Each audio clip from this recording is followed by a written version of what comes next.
For 16 years, from 1989 through 2004, Booknotes was C-SPAN's signature author interview program. Focusing exclusively on contemporary nonfiction, the Booknotes series created an unparalleled television forum for writers of history, biography, politics, and public and cultural affairs. The Booknotes format was simple: one author, one book, 1 hour. For a full hour every Sunday night, 52 weeks a year, nonfiction writers were asked to discuss their most recent work. Beyond the book's subject matter, authors were also queried about their research, their writing process, and their own lives and influences.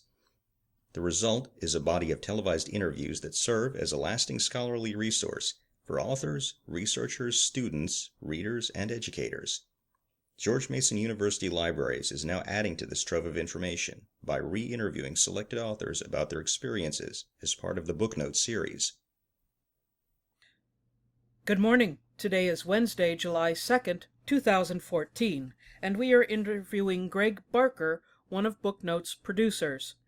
Thank you so much for agreeing to do this interview, Mr. Barker. Sure, my pleasure. And I would like to know, what was your official title at C-SPAN, and when were you involved in Booknotes? Well, I was a producer. I think when I left, I was a senior producer. I was involved with Booknotes from the very beginning. I think I was, if not the first, one of the first producers of it. I remember beginning the program on a weekly basis, and we kind of had to start it from scratch. I think it began with, and I did it for a couple of years, and then I moved on in 1989. I left C-SPAN. Was producing Booknotes your only job at C-SPAN? No, I was in charge of all the talk shows and the call-in shows. Initially, I worked with a woman you may be in touch with called Eileen Quinn. And Eileen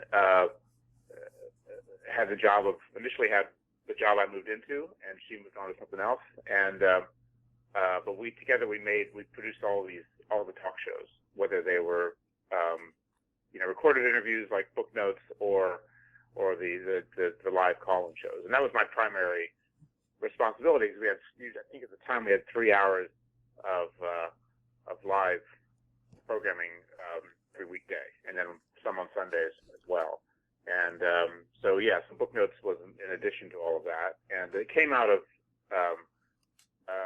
a desire that Brian had, as I recall, sort of to do an extended interview with Neil Sheehan, who wrote the book about Vietnam. Right. And Eileen produced those interviews, those long interviews with the author, and then they went so well, and I think were so satisfying to Brian, particularly in contrast to how other networks handled authors at the time, that he decided he wanted to make this a weekly thing, and that was my job to begin that.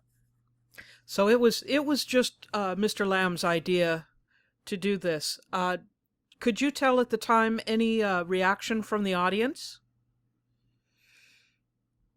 The audience? Well, I think, you mean at the time? Yes, at the time.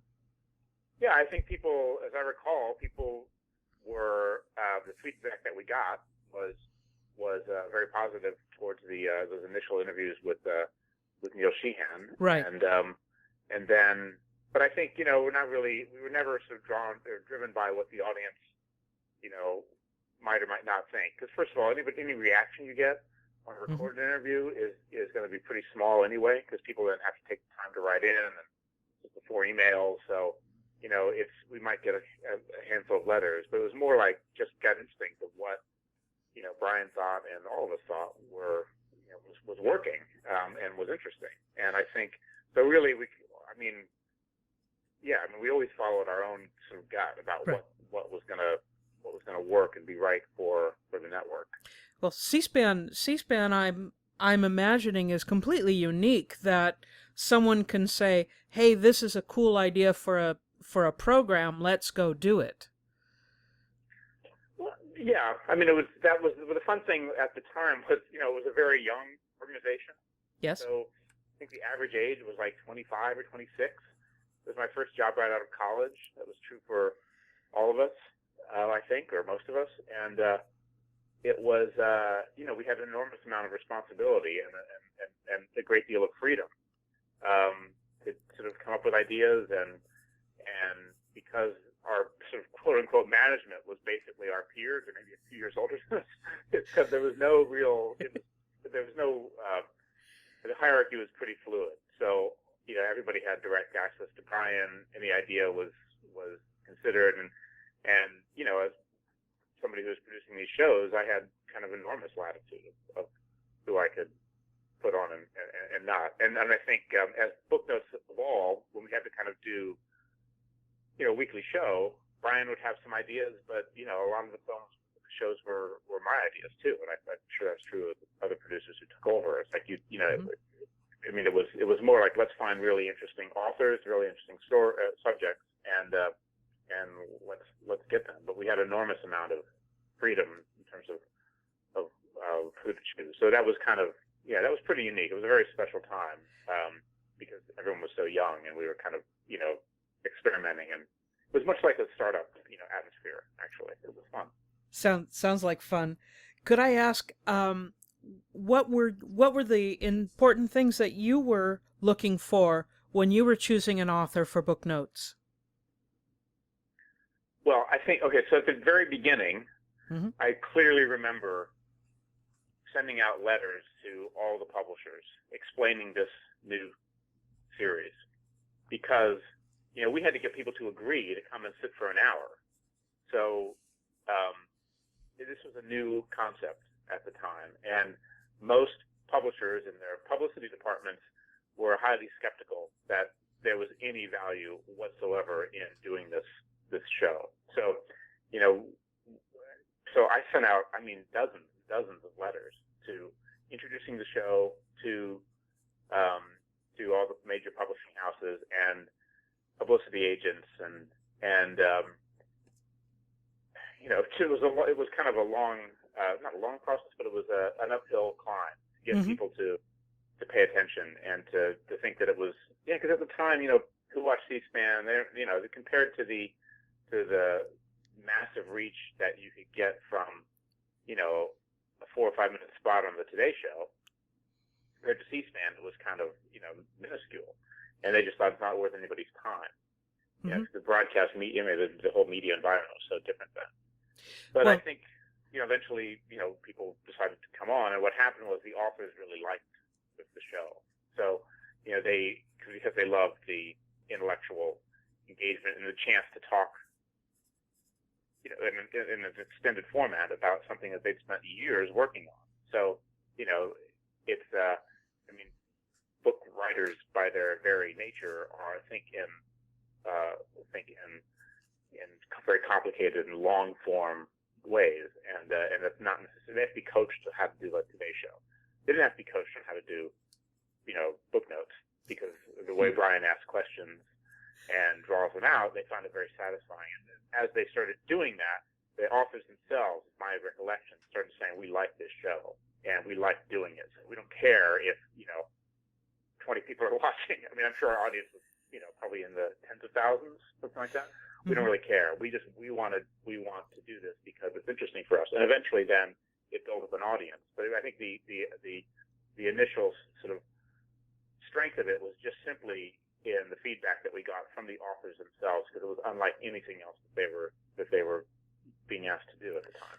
So I would like to know, how did the authors react to your call asking them for an interview? Was it different at the beginning than it was in your later career?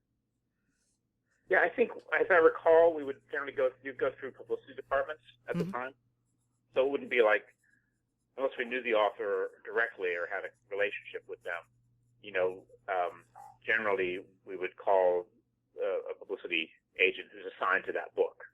And back then, publishers had much bigger budgets and the whole staff's doing publicity. So it's different now.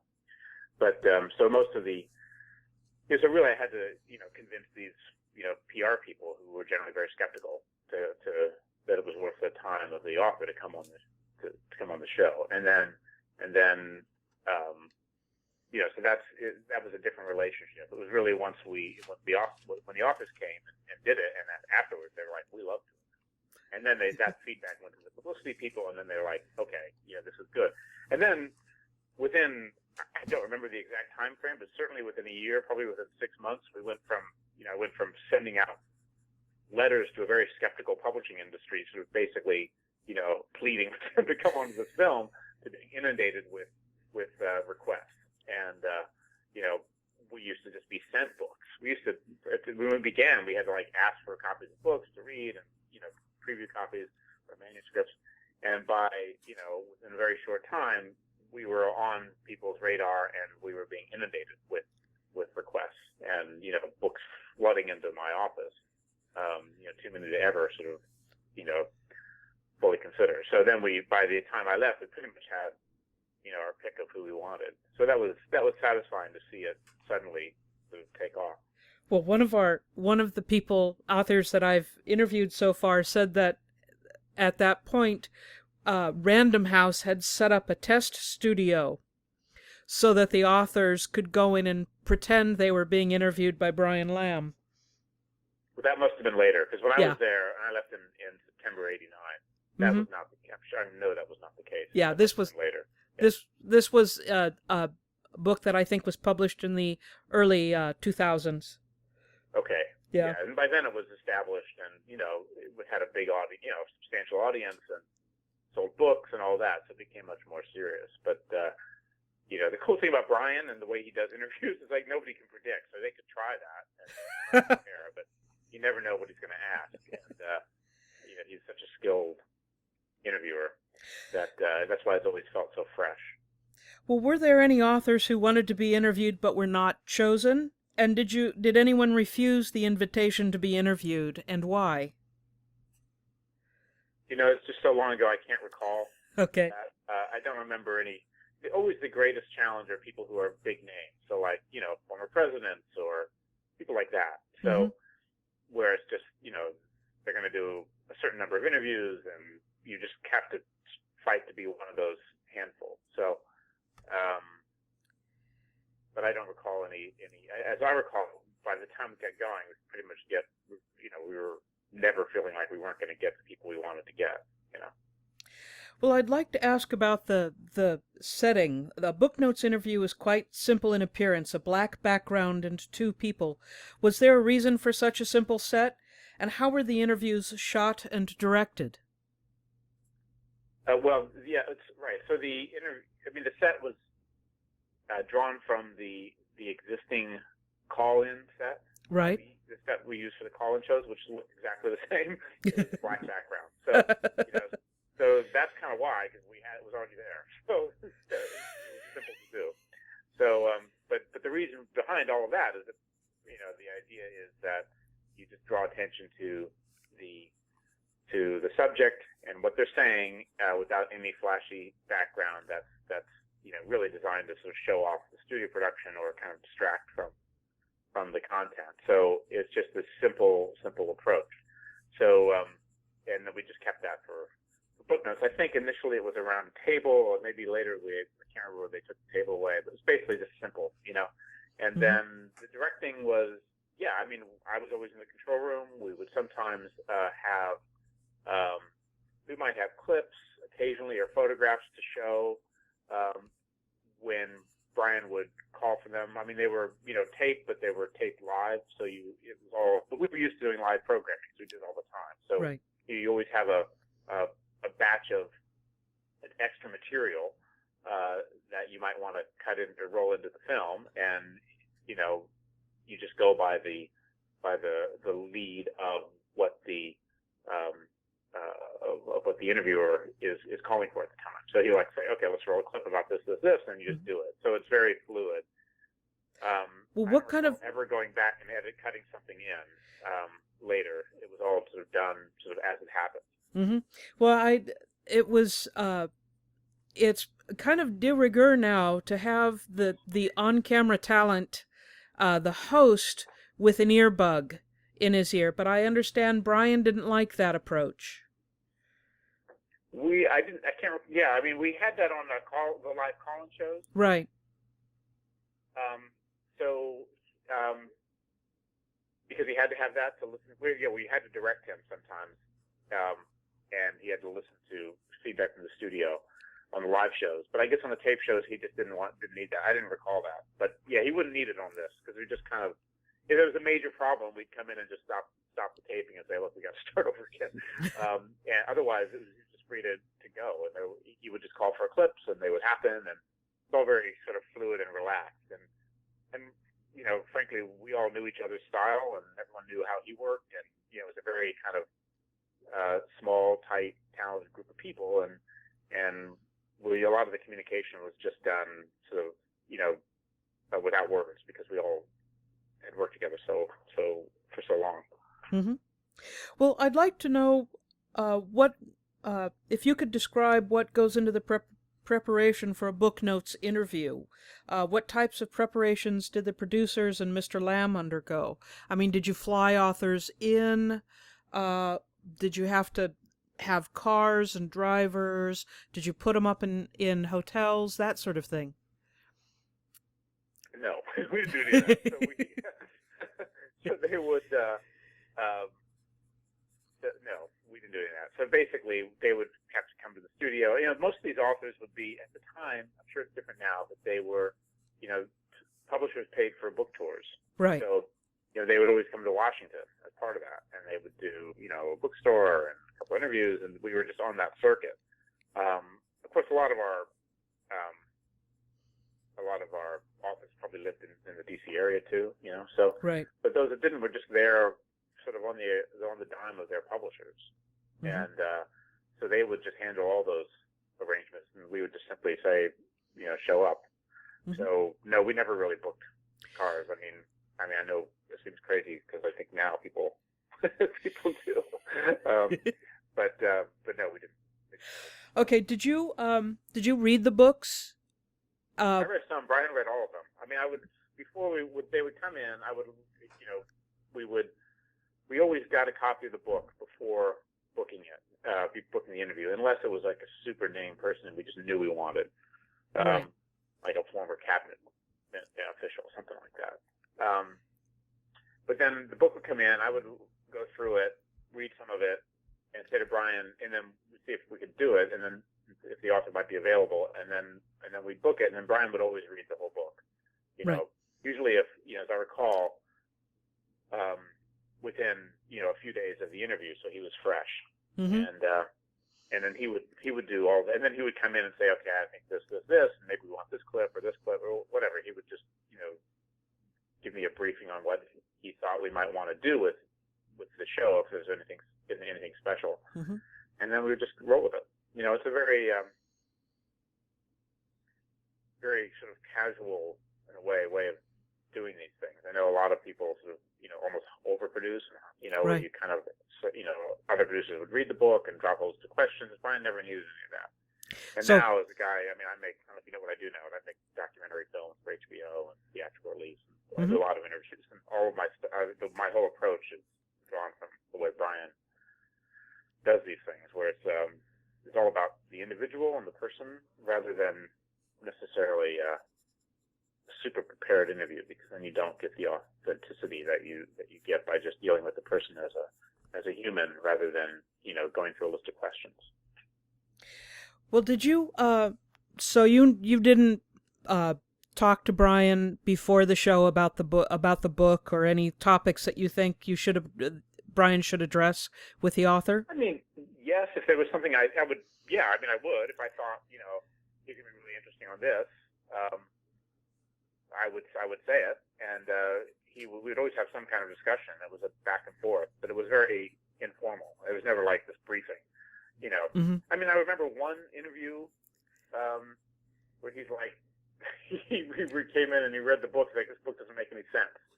And I was like, no, trust me, the guy's going to be really good. He's like, I don't know why we're doing this. And I was like, he's going to be great.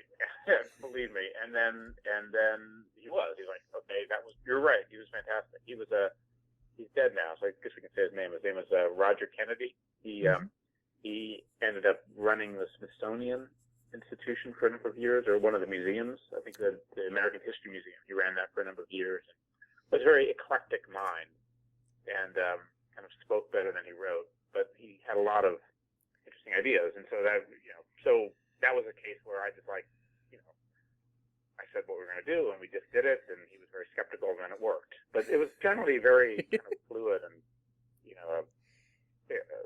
kind of I think that's approach to this thing. Yeah, I think that's probably what makes them so watchable.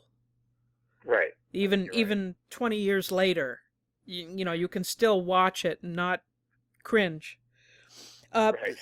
So how did the producers prepare the authors for the interview? And did you have any authors that had any special demands?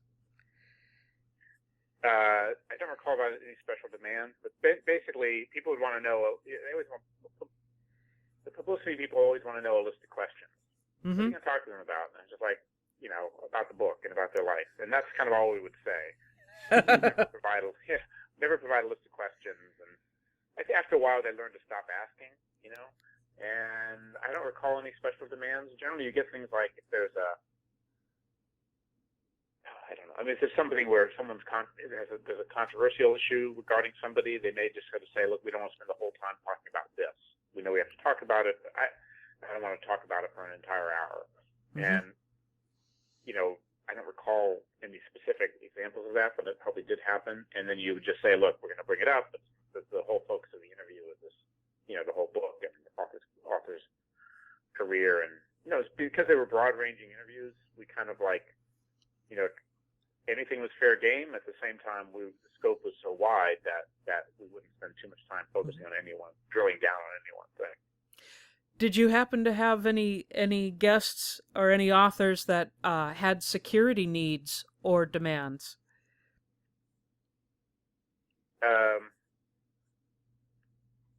Yes, we did, but I can't recall exactly. I mean, you get that with high public officials and people like that. Yeah, but I don't. We did that kind of stuff all the time, so it was not a. It wasn't a surprise. It was just part of dealing with people in Washington. Okay. I guess sometimes we would do interviews in people's offices. I don't remember all that. It was a long time ago. Okay. Well, were there ever any Booknotes bloopers or unplanned happenings during the tapings of the program?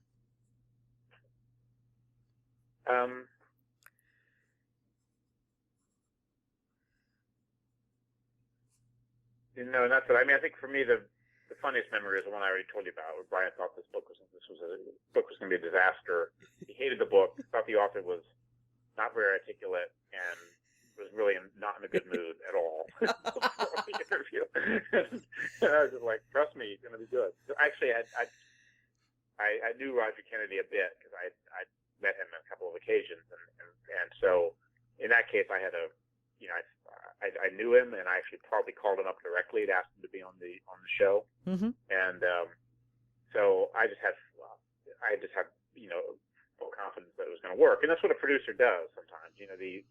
Brian was the show's host. He was also running the network, so he's got a lot of things going on. And when you're producing a show, you're really running it day to day, and so the producer has to be very confident and have the trust of the host, which I did, that you know what's best for the show, and then we can always talk about it. But basically, I know I know what I'm doing with this. This is who we're having on, and we're going to make it work. And so but that I just very clearly remember afterwards saying to Brian, "I told you so. I told you so." And then he's like, "Yeah, you were right."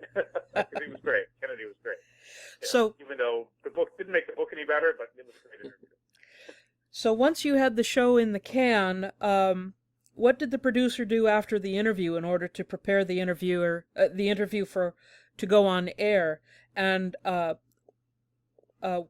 was there a rule for when they were scheduled to air?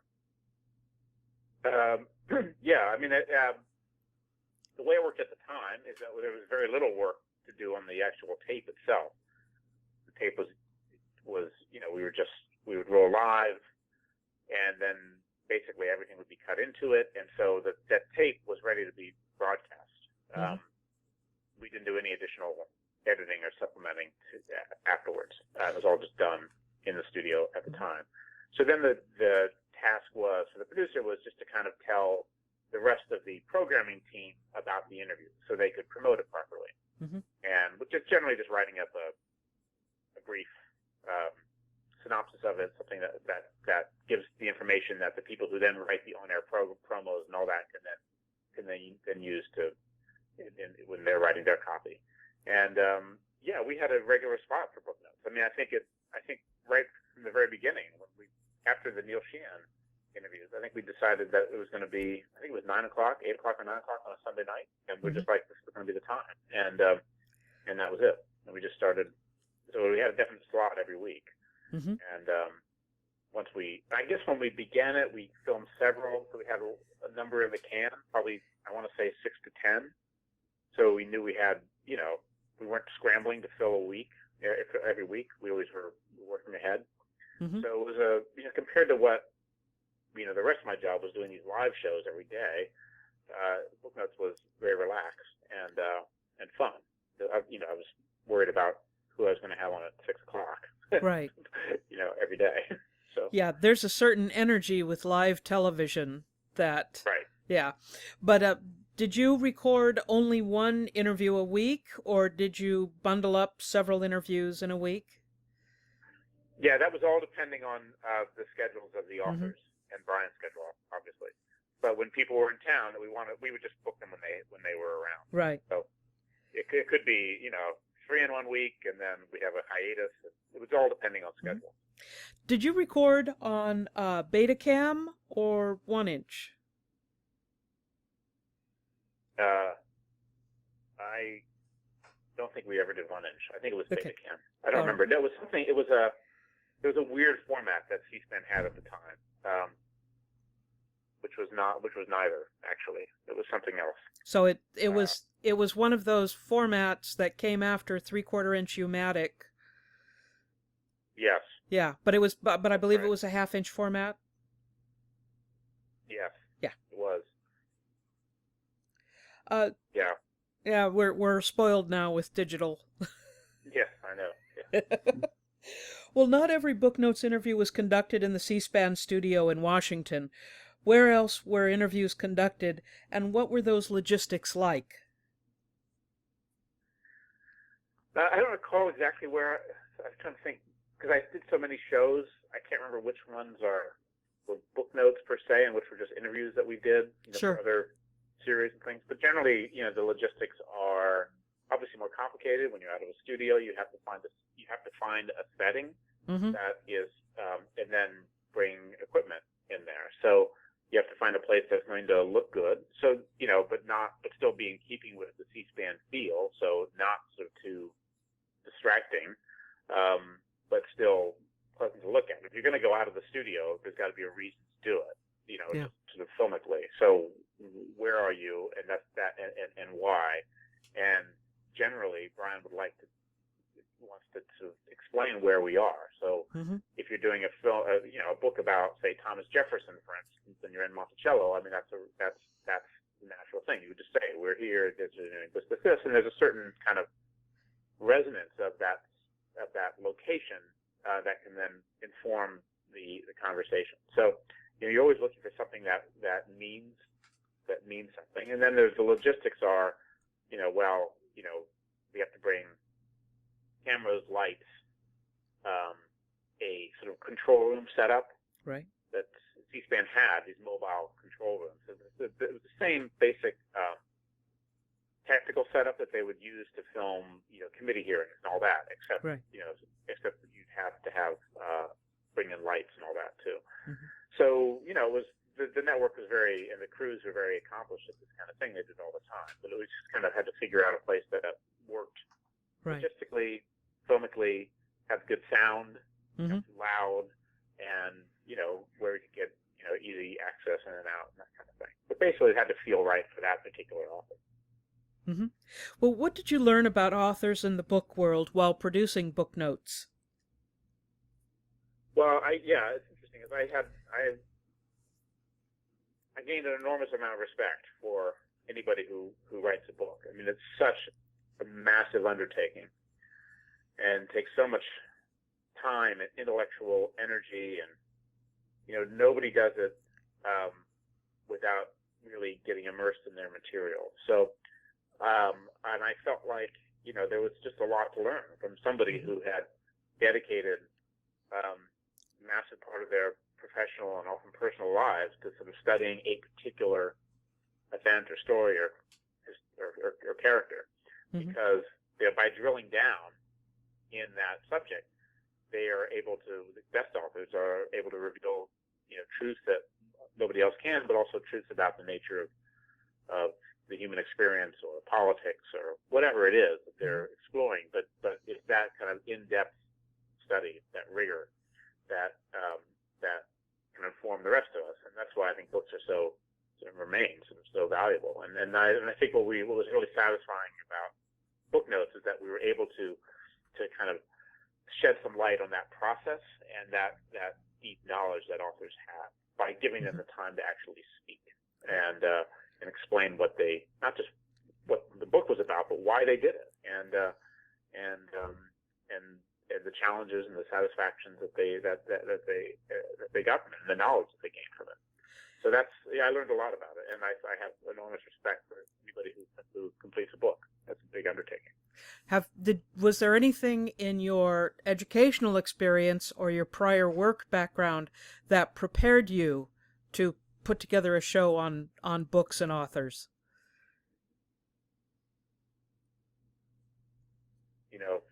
For a number of years, and probably 3 or 4 years. So I had been dealing with a wide variety of subjects, interviewees, from world leaders to political figures on the Hill, and we also often would have authors on too. I mean, we would, if somebody wrote a book and they're coming to town, we would often have them on that call-in show. So I had a very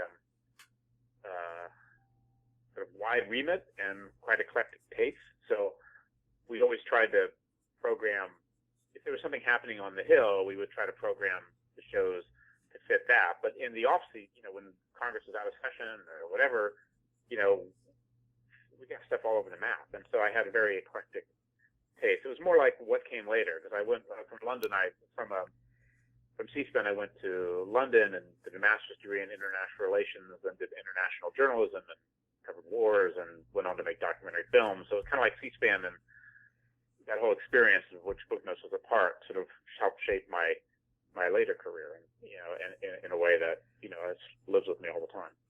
Wonderful. Well, what was your most memorable Booknotes experience or author?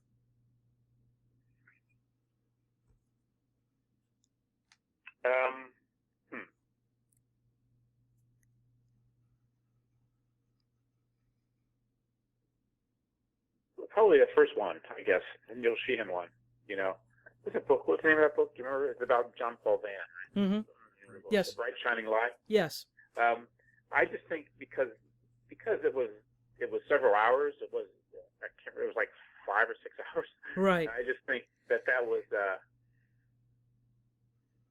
it just shed, for me, it shed a light on the whole Vietnam experience and the nature of war that I hadn't really thought about before, and so it just always has stuck with me. And as I've gone in my later life, sort of dealt with conflicts and kind of done projects with the U.S. military and explored all the nuances of that, it's kind of always stayed with me. So I think that's probably the one that, and in a way, it set the tone for the whole series. But it was, for me, I think that's the one that sort of sticks with me after all these years. Mm-hmm. In your estimation, what has been the lasting impact of Booknotes in the then contemporary American society, and perhaps in subsequent times? Well, I think that's hard to say. In terms of society, I think clearly within the book world, it demonstrated that there was an appetite amongst a sizable number of, sizable audience for extended conversations about books, which I think you saw repeated on everything from Oprah Winfrey to, and now all these, you go on the internet, there's tons of stuff that's kind of exploring, giving authors space to talk about their their work, and books became part of this sort of larger American conversation. And I think actually Booknotes helped set the tone for that. Beyond, because again, just thinking back, at the time you had the morning shows, maybe NPR, and that's all about, at the most, 5 or 6 minutes at the most. And so I think what we saw was, kind of a dilution of the power of the mainstream networks, obviously, but also this hunger for longer form and for more in-depth, discussion. And in the kind of mess of the current and the chaos of the current media environment, it's hard to remember that. But I think it's there's still this kind of people like actually listening to things at length. And I think when you even see things like TED Talks and all that, it's like longer conversations people having about real things. So it's I think it was part of that sort of trend, and a dilution away from just there's only one way to sell a book. But in terms of like broader impact on society, I think it's hard to say. It was just one show, it went on a Sunday night. It's hard to put that in some kind of big perspective. Well, I know that there was a lot of regional radio, talk radio, people like Michael Jackson in Los Angeles doing some of this, but that was highly regional. It was only radio, and it was not on particular times. Do you think the medium doing the interviews in the medium of television, number one, and doing them at a set time every week so that it became a destination program, do you think that had an effect? Yes, probably did. Yeah, I remember I grew up in California, so I remember Michael Jackson's show, and my parents used to listen to that. So yeah, that was a great show. And yeah, you're right. So that was all sort of regional stuff. And I think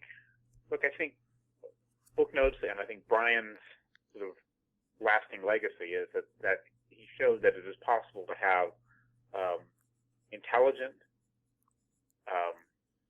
calm conversations about what's going on in American life, society, politics, in a way that people can actually, listen to. And it's interesting, and it's engaging, and it can be controversial without being vindictive or nasty. And I think, look, I ended up living in London for 18 years, and when I came back to the States a few years ago, I was so shocked at the divisiveness and the hostility within our political discourse, and I think it's appalling. And I think what C-SPAN has always stood for is there's a better way to talk about these things, and we don't have to be yelling at each other. We can actually listen. And the great thing that I think Booknotes did, and what Brian did, and through the way he talks to people, is he has very simple questions. You never know what he thinks, and it's all about listening to the other.